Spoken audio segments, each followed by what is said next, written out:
Assalamualaikum warahmatullahi wabarakatuh. Halo semuanya, jumpa lagi bersama saya di YouTube channel Lydia Moana. Seperti biasa, saya akan membawakan sebuah kisah nyata dalam rumah tangga. Nah, kali ini sebut saja seorang perempuan, seorang perempuan, dia bernama Mrs. W. Mrs. W. Nah, dia ini janda udah 3 kali, teman-teman ya. Dan di pernikahan terakhir ini dia mengalami kekerasan dalam rumah tangga. Oke, aku akan ceritakan dari awal. Di awal dia menjadi seorang istri dengan suami pertamanya, dia punya 1 anak. Kemudian dalam selang waktu kurang lebih 5 tahun, mereka bercerai dengan kasus perselingkuhan dari pihak suaminya. Oke, selesai, rumah tangganya berakhir di meja pengadilan. Kemudian Mrs. W ini bertemu kembali dengan seorang laki-laki yang umurnya jauh lebih tua. Dia seorang bos pimpinan sebuah suatu perusahaan, perusahaan perbankan seperti itu. Tapi lagi-lagi masalah rumah tangganya nggak begitu lama umurnya. Mereka bercerai karena maut. Suaminya meninggal dunia di usia pernikahan yang ke-4 tahun. Dan mereka juga dikaruniai seorang anak laki-laki. Dan anak kedua ini ikut nenek dari almarhum bapaknya. Jadi sekarang Mrs. W ini menjomblo lagi. Tapi nggak lama, selang 2 tahun Mrs. W ini mengenal seorang pria yang nggak terlalu lama dikenalnya, dan mereka langsung menikah. Tapi di usia pernikahan setahun, mereka mulai terjadi gejolak-gejolak dalam rumah tangga, terjadi kekerasan dalam rumah tangga. Mrs. W ini sering dipukulin, ditindas, diinjek-injek harga dirinya sebagai seorang perempuan, seorang ibu, dan seorang istri.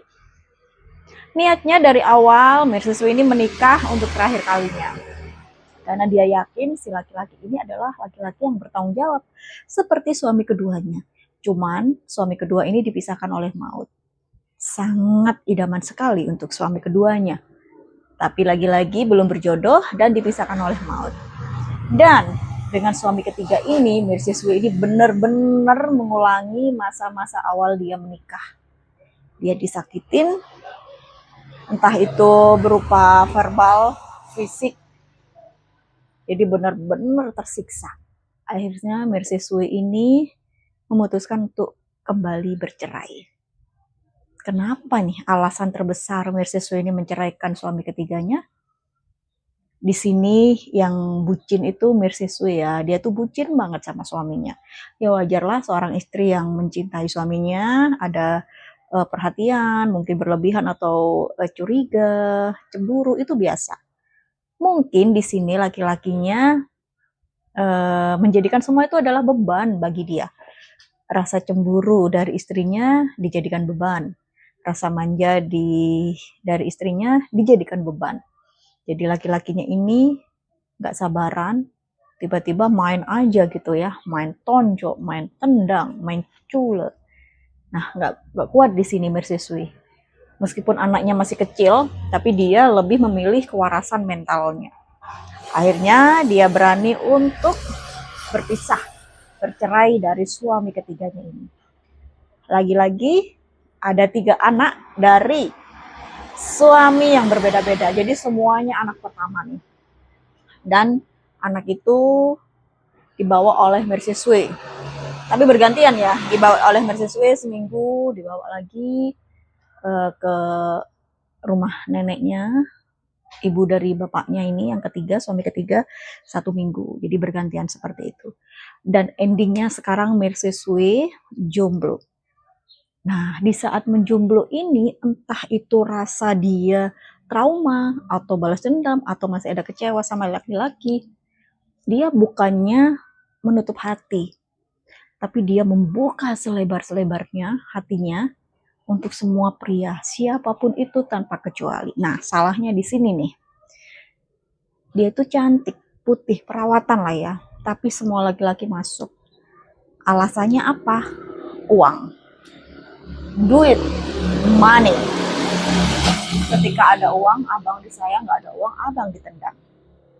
Itulah alasan utama Mersisui ini menerima banyak laki-laki. Siapapun laki-laki itu, yang penting dia beruang, entah dia itu suami orang, ya dia terima. Dan endingnya dia selalu kecewa, kecewa, dan kecewa. Karena niat dari awal udah nggak bagus. Ya kan, niat dari awal udah nggak bagus, siapapun yang masuk dia terima, yang penting uang, uang, uang. Ada kalanya kelihatannya nih kayak sugar daddy gitu kan, mobil mewah, bapaknya punya jabatan, bukan anaknya ya, tapi bapaknya si cowok itu punya jabatan, tapi si cowok itu katanya sih punya rental gitu ya, katanya. Kelihatannya kaya, tapi ternyata setelah dijalani si cowok ini pelit, pelit banget. Akhirnya Mersisui ini sadar, aku lo perawatan pakai duit, aku gini pakai duit, kok kayaknya aku hanya diambil enaknya aja ya, tapi dia nggak pernah mengeluarkan uang untuk aku, seolah-olah seperti itu. Akhirnya cut off oleh Mersisui ini, di cut off nih laki-laki. Dapat lagi, dia menjaring di media sosial, live ya, di aplikasi hitam. Datang lagi, merayu lagi, tapi ya gitu, lagi-lagi uang. Kalau kamu punya uang, aku mau. Kalau kamu nggak punya uang, ya udah selesai. Nah, itu cara ngetes laki-laki sekarang, mau nggak dia kasih uang di awal. Kalau nggak mau, pasti mereka menghindar, pergi. Tapi kalau emang laki-laki itu tulus, dia pasti akan terus ngejar, mengusahakan apa yang diinginkan oleh wanita yang dia cintai. Betul nggak? Dan sekarang Mersisui benar-benar menjumbo, udah kurang lebih bertahun-tahun, ini kurang lebih 3 tahun ya. 3 tahun dia sudah tidak ada keinginan untuk menikah lagi, karena dia trauma, takut dikecewakan lagi. Usianya juga masih muda, sekitar 32 tahun. Dan dia juga udah enggan untuk memiliki anak lagi dari suami yang baru lagi. Jadi intinya dia sekarang hanya fokus mencari uang, entah itu bekerja atau dapat gadun, yang penting uang, uang, dan uang. Menurut kalian bagaimana? Apakah sikap Mersisui ini bisa dibenarkan atau ada kekeliruan? Yuk kalian komen di kolom komentar. Dan jangan lupa kalau kalian punya cerita menarik atau cerita siapapun itu, entah diri kamu ataupun orang lain, boleh ya dikirim ke email evledia@gmail.com. evledia@gmail.com. Nanti akan aku naikkan di Lydia Maulana. Oke, sampai ketemu di next cerita. Bye bye. Assalamualaikum warahmatullahi wabarakatuh.